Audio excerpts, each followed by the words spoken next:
Overwatch brought so much to the table on its initial release in 2016, with its heavy emphasis on team-based gameplay, bringing style, uniqueness, dynamic variety, action, and sheer fun. It definitely secured a spot in the S-tier multiplayer scene for both casual and sweaty comp players, and over the years only got better. So what the fuck happened? Overwatch servers went down and the new and improved Overwatch 2 took over. New and improved. We'll get into the details as to why it's new and new and shit later on in the video, but first the news that broke the camel's back. With everything we've learned about what it takes to operate this game at the level that you deserve, it's clear that we can't deliver on that original vision for PvE that was shown in 2019. What that means is that we won't be delivering that dedicated hero mode with talent trees, that long-term power progression. Those things just aren't in our plans anymore. Overwatch, more like it's over. You watch. The promise of PvE was one of the biggest reasons, if not the biggest reason, people were excited for Overwatch 2. Fans are pissed. There's so much backlash, in fact, that the Overwatch team is on damage control. But this isn't the first offense. This uproar should have happened a long time ago. I personally haven't touched Overwatch 2 since playing the beta and catching a whiff of the nasty fart of a game they were developing. To all of my friends that spent $40 on this free-to-play garbage, I hate to say, I fucking told you guys. I told you guys.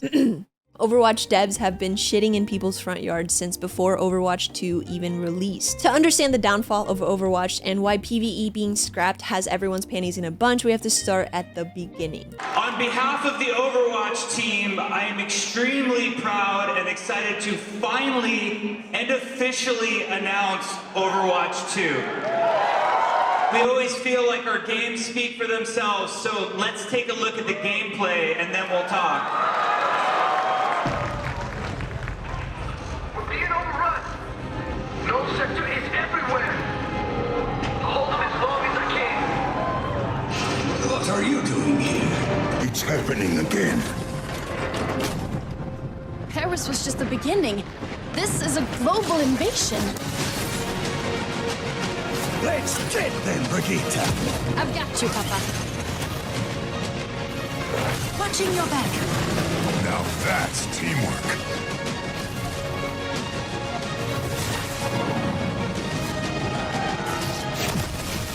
Time to learn some new tricks.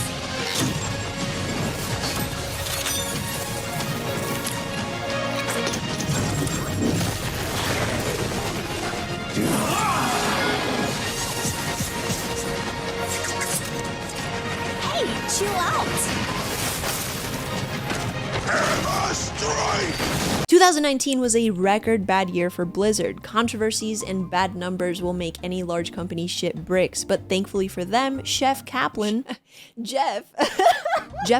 vice president of Blizzard Entertainment at the time, a total giga chad, had a trick up his sleeve. Late 2019, Overwatch players were surprised by a fresh, new game with promises on additions that were highly requested by the fan base throughout the years. We have something called hero missions, which hero missions are focused on highly replayable cooperative experience. And they're powered by this really cool progression system where you can level up your heroes, get more powerful, customize your abilities, do different talents.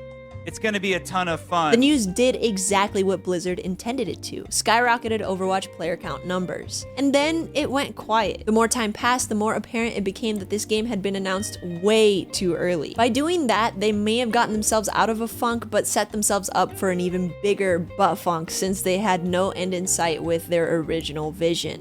We announced Overwatch 2 in 2019, and a part of that presentation was about this always-on, deeply replayable PvE experience. And as work slowly continued on Overwatch 2, we began to pull more and more of our focus and energy away from the live game and all of the people that were playing it. We had players that were excited to be playing that game, and they just wanted more of it. So we had a difficult choice to make. We could continue working on our original vision for Overwatch 2 without a definitive end date in sight, or change our strategy and get something in front of players sooner.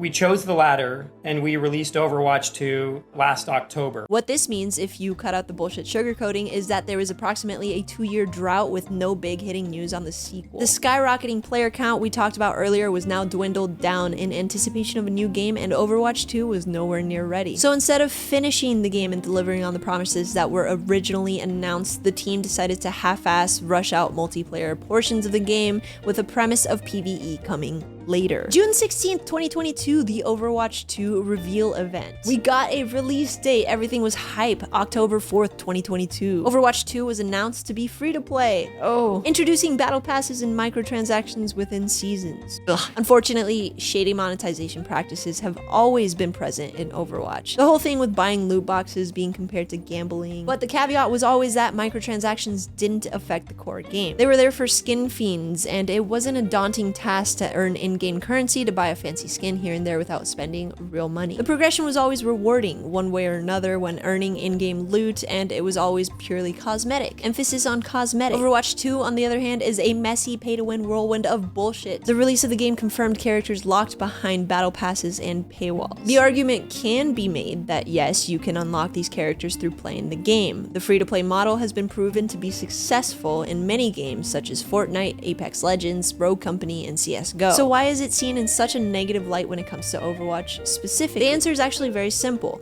Overwatch's gameplay relies on team composition. This game, out of all the ones I mentioned before, is the only one whose core gameplay focuses heavily on tank support and DPS roles, where you often find yourself switching between characters to better counter the opposing team. The competitive scene got fucking sweaty. High skill level players knew counters and strats like the back of their hands, cultivating a unique competitive experience. Toxic as fuck, but unique. In order to unlock characters in Overwatch 2, you have to grind a ridiculous amount, sell your soul and your firstborn child, or you could purchase the characters with real-life money. This is the definition of pay to win, the practice of buying in-game items that give a player a very big advantage over others. So you were either sweaty tryharding no-lifing this game, or if you have a job and a life outside of Overwatch, you were buying the characters. And we've hit the root of the problem. When a free-to-play game introduces pay-to-win mechanics that affect the core gameplay rather than just being cosmetic, it ruins the game. Albeit some games are affected by these practices less than others. Apex Legends is an example of a game that locks characters behind grind/paywalls as well, but due to the nature of the gameplay, is still a very enjoyable game despite having those mechanics. Overwatch is not meant to be that type of game. But don't just listen to me, take a look at this quote from Aaron Keller, the game's active director, commenting on the original release of Overwatch in 2016. While there was rampant pre-release speculation that Overwatch would be a free-to-play title, the game launches this week as a standard pay once, play forever until 2022 multiplayer shooter. Quote, "The reason we ended up going that way is that it's so important to have access to every hero in the game, and in the middle of the match to swap to any other hero they think is necessary," Keller explained. It was actually a game design decision, a balance thing. Sometimes you need a different hero on your team. Like if you really need a Widowmaker right now, you don't want everybody saying, "I don't have a Widowmaker." That same basic reasoning explains why Blizzard doesn't plan to charge for additional heroes and maps that will be released as DLC in the future. Quote, "We want everybody to always be in the same big player pool, and we don't want other players to feel like they're locked out of playing with their friends because they haven't bought a particular set of maps or characters," end quote. Notice that this is the second example in this video of Blizzard shooting themselves in the foot by not delivering on promises made in the past. Promises that simply made sense as far as the direction of the game. Promises that weren't money driven, rather experience driven, prioritizing their player base. It's very clear the focus of Overwatch devs has shifted, but the real question is, how long did they know they were not going to deliver on PvE? Was this information they chose not to disclose before the release of the game, or was it, as they claim, truly a heartbreaking decision they had to make recently? Full disclosure, the following statements are purely speculation. The decision to cancel PvE was made long before the release of the game, but announcing that would have hurt their numbers, so they chose to not disclose that information. I'd be happy to share a look at the road ahead. Our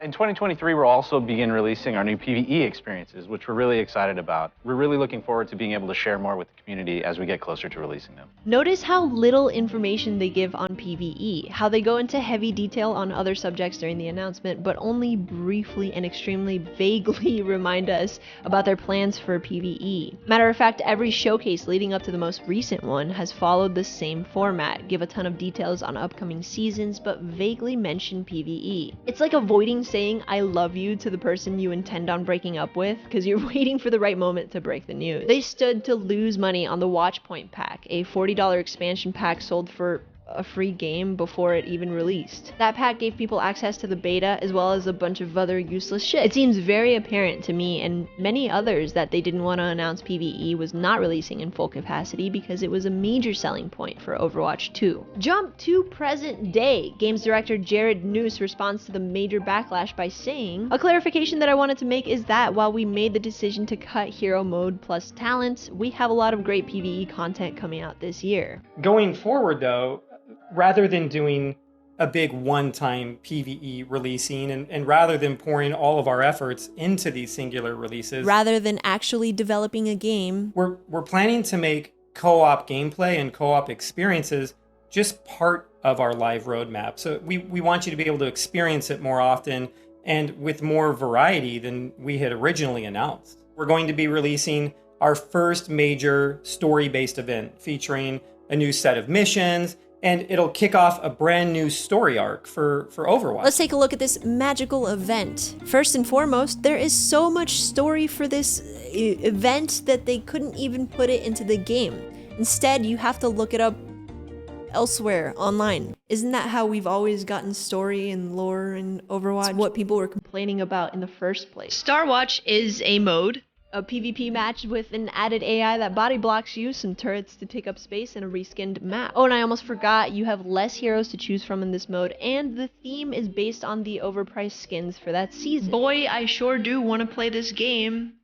This timed event is a half-ass put-together marketing scheme to promote their new skins for this season. That's what it is, and you can't tell me otherwise. So no, it's not just the canceling of major portions of the promised PvE, it's a steamroll of fuckery that makes Overwatch 2 an embarrassment, a joke, and a bad game. I want to hear from you guys. Agree with me, disagree with me, like or dislike my video, I don't care. I'm here for the video game discussion. If you want to see more videos like this, subscribe. You know the spiel. I'll see you guys in the next one. Bye!